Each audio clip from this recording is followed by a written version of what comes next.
آگے جیسے جیسے آگے چلتا گیا اس میں یہ فوج اپنے آپ کو مضبوط کرتی گئی، اور اس میں سب سے بڑا کردار جو تھا وہ ایوب خان کا تھا۔ وہ لاہور میں پہلا مارشاء اللہ لگنا ہو یا اس کے بعد اور دوسری تبدیلیاں جو آئی ہے، 1 یونٹ کا بنانا ہو یا صوبائی حکومتوں کا توڑنا ہو، اس میں اسٹیبلشمنٹ کا کردار بھرپور تھا، اور جس کی سربراہی ایوب خان کے ہاتھ میں تھی۔ ایک تو یہ ہوا، اور اس کے بعد جب یہ اقتدار میں آئے، ماشاء اللہ لگایا، تو انہوں نے پہلا کام جو کیا وہ آپ کو اسٹیبلشمنٹ کو، پولیٹیکل سسٹم کو نیست و نابود کرنے کا کام کیا۔ سب سے پہلا کام یہ کیا کہ تمام سیاستدانوں پہ پابندی لگا دی، وہ دائیں ہو یا بائیں ہو، اور سیاسی ایکٹیویٹی ختم کر دی گئی، اور سیاسی کارکنوں کو، ورکروں کو، سب کو انتہائی پرتشدد حالت کا سامنا کرنا پڑا، جس میں حسن ناصر کی شہادت بھی ہے۔ پھر دوسرا بڑا کام ان کے آنے کے بعد جو ہوا وہ یہ کہ جتنے فوجی معاہدے تھے، سیٹوں کے تھے، پہلے جب ابتدائی سیاستدان کے دور میں جب بوگرا آئے تھے تو اس دور میں تو معاہدہ بغداد اور یہ سب کچھ ہوتا رہا، لیکن ان کے آنے کے بعد تو خالص فوجی معاہدے جو سیٹوں اور سنٹوں کے نام سے تھے، جو مشرقی پاکستان میں سیٹوں اور یہاں سنٹوں کے نام سے تھے، جس میں یہ پاکستان شامل ہوئے۔ پھر اس کے نتیجے میں یہ ہے کہ یہاں پاکستان میں ایک فوجی چھاونیوں کا جال بچھا دیا گیا۔ فوجی چھاونیوں کا جال کراچی میں جو ہے مسرور بیس امریکنوں نے بنایا، یہاں بٹبیر کا بیس بنایا، اور ایسے کئی ایک ان کے حوالے کیے۔ تو یہ صورتحال میں سمجھتا ہوں پاکستان کے لیے بہت المناک تھی، اور یہ تو ایک یہ ہے، لیکن جو دوسرا سب سے اس سے بڑا المیہ جو ہوا وہ سن 65 کی جنگ میں جو انہوں نے کردار ادا کیا، اور 65 کی جنگ جو شروع کی۔ ابتدا تو یہ تھی کہ انہوں نے سیاسی طاقتوں کو بالکل نیست و نابود کر دیا، اور دوسرا سب سے بڑا ان کا جو تھا وہ اقدام، جس کو میں کہوں گا کہ پاکستان کے لیے نقصان دہ ہوا، اس لیے کہ 65 کی جنگ کے بعد ہندوستان سے اتنی دوری ہو گئی جس کا آج بھی تصور نہیں کر سکتے۔ مطلب یہ کہ ہمیں اگر اپنے بہنوں کو یا رشتہ داروں کو بمبئی خط بھیجنا ہوتا تھا تو یہاں سے پہلے وہ لندن خط جاتا تھا، پھر لندن سے ہمارے جاننے والے وہ وہاں بمبئی بھیجتے تھے۔ کتابوں کا سلسلہ بند ہوا، اخباروں کا سلسلہ بند ہوا، یعنی جو ذرا سی جو قربت ان کے آنے سے پہلے تھی، بر تقسیم کے بعد بھی قربت رہی، کیونکہ ہم نے یہاں بر صغیر کے تقسیم کے بعد لاہور میں جب کرکٹ وغیرہ کا میچ ہوتا تھا تو ہم نے ہندوستان سے ہندوستانیوں کو، سکھوں کو آتے ہوئے دیکھا تھا، اور لاہور کی انارکلی میں ان کو بھنگڑا ڈالتے ہوئے دیکھا تھا۔ تو یہ صورتحال جو 65 کی جنگ کے بعد پیدا کی گئی جان بوجھ کے، اور وہ اس لیے کہ ہماری اسٹیبلشمنٹ کو ایک ایسا وہ چاہیے تھا، موضوع چاہیے تھا، ایک ایسا سلسلہ چاہیے تھا جہاں ہم اپنے آپ کو آئندہ عشروں تک برسر اقدار رکھیں، کیونکہ 65 کی جنگ کا ایک پوسٹر ہمارے ذہن میں اب بھی ہے کہ ایک ہندو جو ہے جس کی ایک بہت بڑی چٹیا ہے وہ یوں دبا ہوا ہے، اور ایک فوجی بوٹ اس کو اوپر سے یوں اس کے اوپر ہے۔ تو یہ ثابت کرنا کہ پاکستان کا دشمن ہندو ہے یا فرقہ پرستی کی انتہا کو پہنچانا ہے، تو یہ انہوں نے اس کو کہ جو لسانی منافرت تھی، جو جس کو ہم الطاف اور اس سے دیکھتے ہیں، اس کی ابتدا کہاں سے ہوئی تھی؟ اس کی ابتدا ایوب کے دور سے ابتدا ہوئی تھی، اس لیے کہ جو 65 کی جنگ میں کراچی میں ان کے جیتنے کے بعد جو پٹھان اور مہاجر فساد بڑے پیمانے پہ ہوا، وہ ان کے جیت والے دن ہوا، اور وہاں سے کراچی میں لسانی تفرق کی وہ کر دی گئی۔ اور اس سے پہلے مشرقی پاکستان میں وہاں جو ان کے خلاف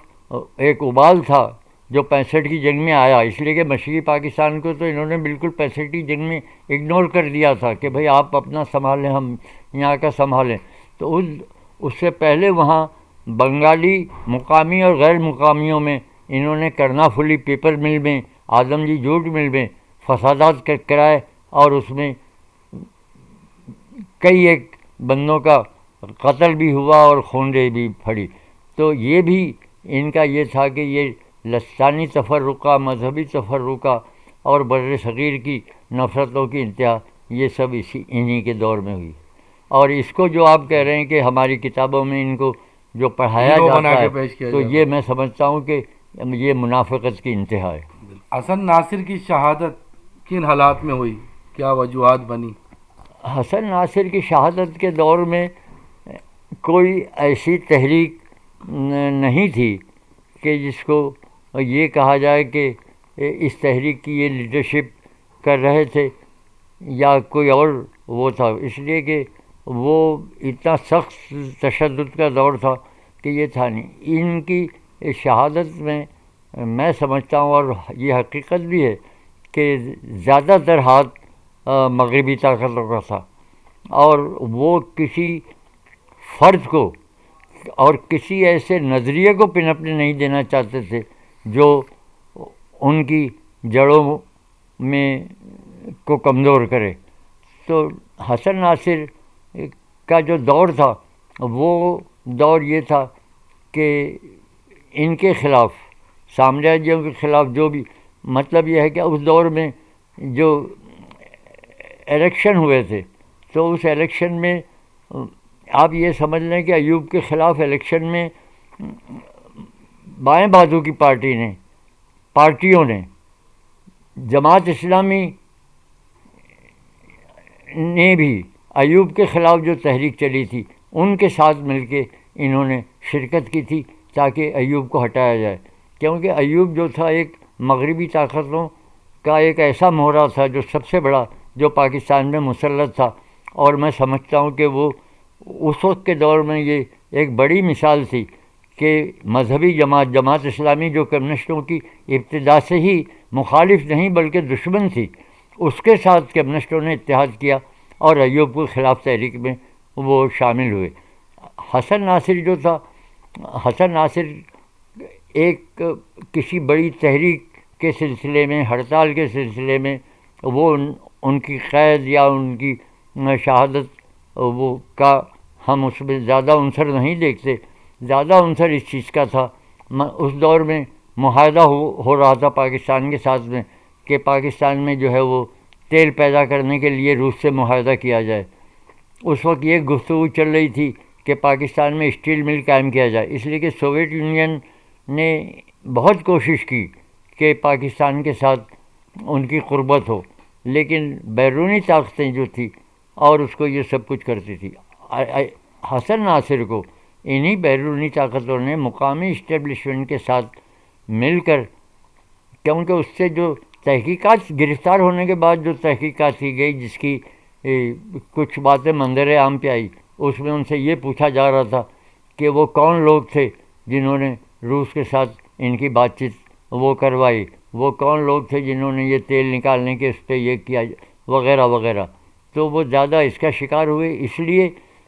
حسن ناصر اب بھی کسی مزدور تحریک کے دوران میں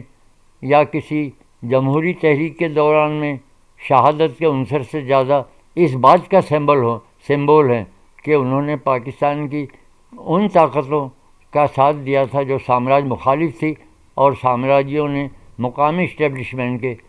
سے مل کر ان کو اس شہادت سے روشناس کرایا. محمد رشاد محمود 1932 میں بمبئی میں پیدا ہوئے اور وہیں کے انجمن اسلام اسکول سے پرائمری کی تعلیم حاصل کی. 1944 میں اپنے والد کے انتقال کے باعث تعلیم چھوڑنا پڑی اور صرف 12 سال کی عمر سے محنت مزدوری میں لگنا پڑا. اسی دوران پڑھنے کا شوق جاری رکھا اور سڑکوں پر بکنے والے کمیونسٹ پارٹی کے اخبار کے ذریعے بمبئی کے ترقی پسندوں سے رابطہ ہوا، جن میں کیفی اعظمی، شوکت کیفی، سردار جعفری، سلطانہ جعفری، محمد مہندی، نیاز حیدر، کرش چندر، خواجہ احمد عباس اور دیگر کو قریب سے دیکھنے اور سننے کا موقع ملا. خاص طور پر کیفی اور جعفری کے زیر سایہ مطالعہ اور مشاہدے کا عمل جاری رکھا.